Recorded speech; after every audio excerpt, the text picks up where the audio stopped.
to Jerusalem, where the Israeli Prime Minister is holding a news conference. This is further validated, this recognition. The Golan Heights will forever be an inseparable part of the State of Israel.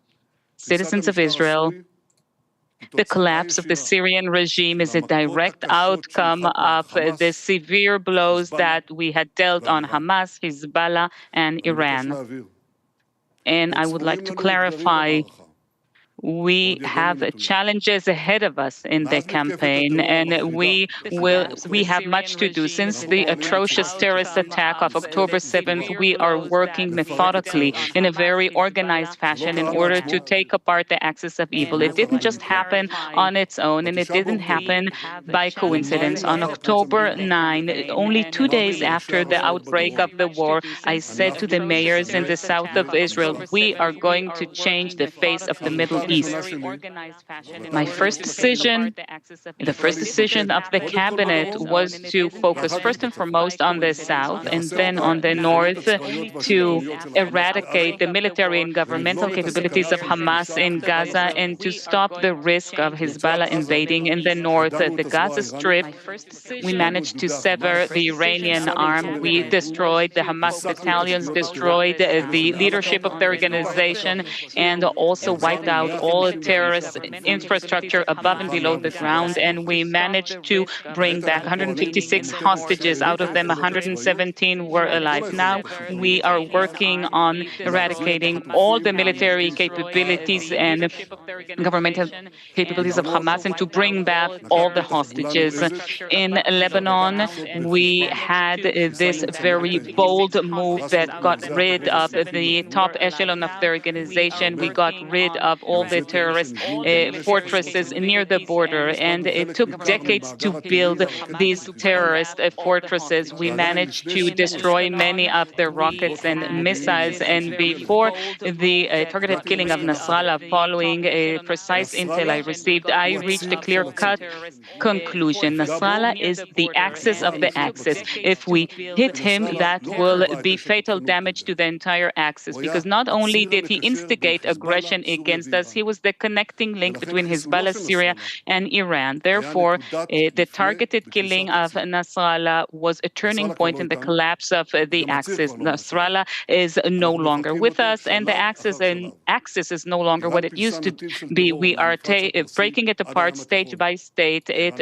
has a span of terrorism: Iran to Iraq, from Iraq to Syria, from Syria to Lebanon in the south. They armed Hamas in the further south, the Houthis, and they were also dealt some severe blows. The axis has not disappeared yet, but just as I promised, we are changing the face of the Middle East.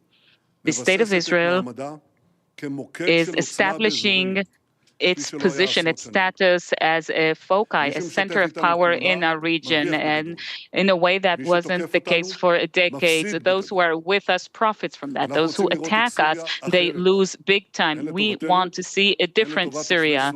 It's for our benefit and for the benefit of the Syrian citizens. And we proved that at the beginning of the civil war there, when we built a field hospital that tended to thousands of injured Syrians. I said that there are hundreds of Syrian children who were born in Israel. And today we reach out to those who want to live with us in peace. And we will cut off the hand of those who want to fight us. With the Minister of Defense, Katz, and the backing of all the ministers from the cabinet, I've instructed the IDF to take over the buffer zone between us and Syria and nearby posts. That includes the top part of the Golan Heights, Mount Hermon, which is called the Syrian Hermon. And I remember it back from the day when I was in the special commando unit, Sayeret Matkal. I remember how freezing cold it was there with my two brothers, Ido and Yoni of blessed memory. They also acted there. And I was there yesterday. I looked at the entire area. I received an overview of the IDF's preparation near the Syrian border. I instructed the IDF to take the necessary measures in order to prevent any harm caused to our security. Our tremendous achievements in the war were made possible thanks to three main things. First of all, thanks to the heroism of our amazing fighters and soldiers, their belief in how right we are, thanks to the soldiers and thanks to those who were killed. Number two, thanks to the national resilience and the firm standing of all of you citizens of Israel in the north, in the south, and all over this country. And also thanks to the determined and educated method of managing this war and the ability to thwart all pressures from outside and from within to stop the war before achieving all of its goals.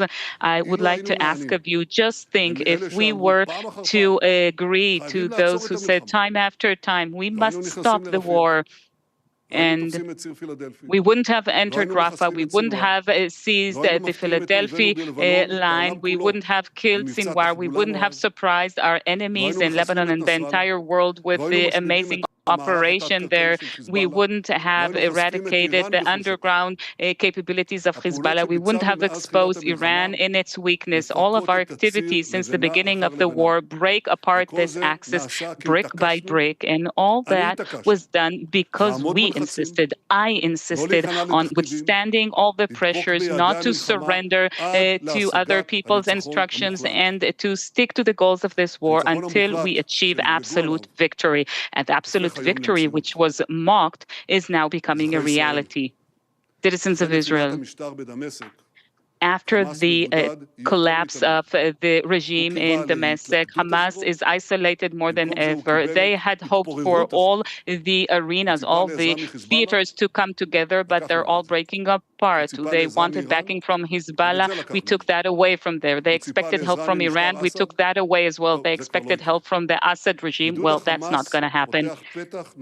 Isolating Hamas yet opens another opening to promote a deal that would bring back our hostages. And I said that yesterday to the families of the hostages with whom I met. And I have to tell you, my wife and I meet with the dear members of these families all the time.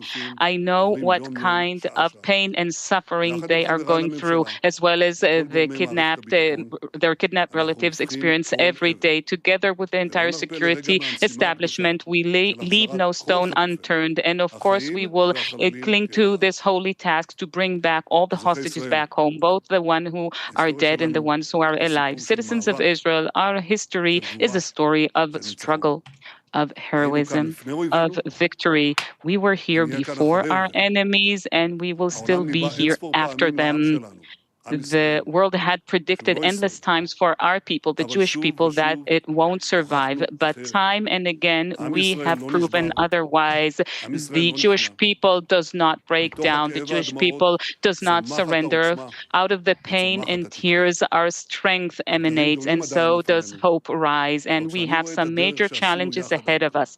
But when I see the road that we've covered so far, I am filled with hope and with faith in our wonderful nation and our amazing soldiers, and knowing that this time as well, God willing, the eternity of the Jewish people shall not lie. The Prime Minister will take now questions from correspondents. Good evening, sir. On behalf of many people who voted for the coalition, I'd like to ask, in view of all the disagreements, how come you and the government don't fire the Attorney General? The second question, with your permission, how many questions? Each correspondent has one question. Okay, you can ask the second question. Why, despite the goals you've set and the change in the security minister, Hamas still controls the humanitarian aid, and that helps them hold on to their governmental capabilities? As for your first question, I cannot address the issue of the Attorney General. I can only say that the Attorney General should assist the government's work and not to provide obstacles to the government's work. And as for the second question, how come we haven't eradicated the Hamas governmental capabilities? First of all, we needed to completely take out their military capabilities. Most of the work has been done there, but not all of it. As for the humanitarian aid, we were looking into ways to do it through the clans. They were murdered at the beginning. Now there are different clans who are doing it, but we are looking into ways to do so completely, because you cannot get rid of the Hamas regime if they are still in charge of handing out the basic supplies, the food which they steal and plunder after we bring it in, sewage and water. These are the things we need to take away from them, and we are currently working on a program to take it away from them. Moria Asraf from Channel 13 News. One question, he got two questions. He was first, so he received a special gift. Your question, please. My first question, please. We are hearing reports on a certain progress in the negotiations on the hostage deal. And I'd like to ask, can we reach a deal before Trump enters the White House?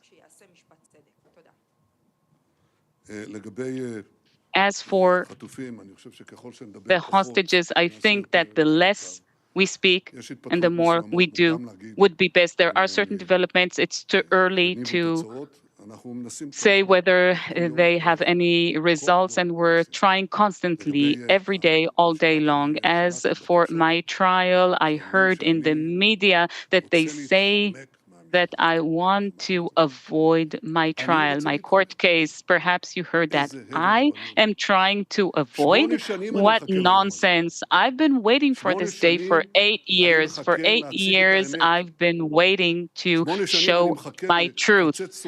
For 8 years, I've been waiting to finally burst these far-fetched and ludicrous allegations leveled at me. For 8 years, I've been trying to expose the method of a vicious hunt, because these investigations were born in sin. There wasn't any crime, so they looked for one. They looked for one, couldn't find one, so they made one up. How does the method work? They arrest dozens of people who work with me. They ruin their lives, and they try to threaten them for them to commit perjury and fleas, isolation, sleep deprivation, all of that for them to commit perjury. But if that doesn't help, they use spyware, the spyware that we use against our worst enemies, against terrorists, and they strip them away of all their privacy, and they tell them, think about your family. They won't have a future, they won't have any income, threatening, will take everything away from you, forging minutes, concealing testimony and evidence that could alleviate my situation, and constantly brainwashing the public. That's the method.